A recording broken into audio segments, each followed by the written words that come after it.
നമസ്കാരം, ഞാൻ ഡോക്ടർ ഷാന. ഇന്ന് ഞാൻ പറയാൻ പോകുന്നത് അപ്പൻഡിസൈറ്റിസിനെ കുറിച്ചാണ്. വൻകുടൽ തുടങ്ങുന്ന സ്ഥലത്ത് ഒരു ചെറിയ പൗച്ച് പോലെയുള്ള ഒരു സ്ട്രക്ചറിനെയാണ് അപ്പൻഡിക്സ് എന്ന് പറയുന്നത്. അത് സാധാരണയായിട്ട് ഇമ്മ്യൂണോളജിക്കൽ പർപ്പസിന് വേണ്ടിയിട്ടാണ് എന്നാണ് കരുതപ്പെടുന്നത്.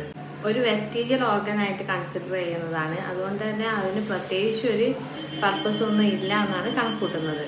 ഈ അപ്പൻഡിക്സിന് ഒരു ഇൻഫ്ലമേഷൻ, എന്തെങ്കിലും ഒരു ഫീക്കൽ മാറ്ററോ അല്ലെങ്കിൽ എന്തെങ്കിലും ഒരു ഫോറിൻ ബോഡി അതിൽ പോയിട്ട് കുടുങ്ങിക്കഴിഞ്ഞാൽ അത് കാരണം അവിടെ ഇൻഫ്ലമേഷൻ ഉണ്ടാകുന്നതിനെയാണ് അപ്പൻഡിസൈറ്റിസ് എന്ന് പറയുന്നത്.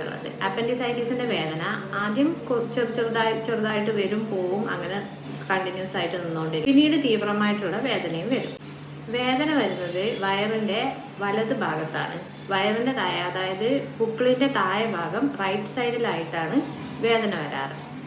വേറെ സിംറ്റംസ് പനി, വയറുവേദന, വയറിളക്കം, ഛർദി, വിറയല്, വിശപ്പില്ലായ്മ, ക്ഷീണം, ഇതൊക്കെ അപ്പൻഡിസൈറ്റിസ് ഉണ്ടാകുമ്പോൾ കാണിക്കാറുണ്ട്.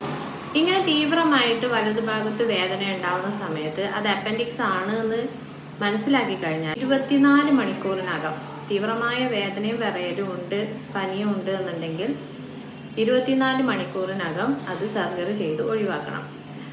എടുത്ത് കളയണമെന്ന് പറയാനുള്ള കാരണം, ഇല്ലെങ്കിൽ അത് പൊട്ടിക്കഴിഞ്ഞാൽ വേറുള്ള ഓർഗൻസിന് ഇൻഫെക്ഷൻ സ്പ്രെഡ് ചെയ്യാനും അതുപോലെ തന്നെ ആ ഭാഗത്ത് സെപ്സിസ് വരാനും ഒക്കെ ഉള്ള ചാൻസസ് കൂടുതലാണ്.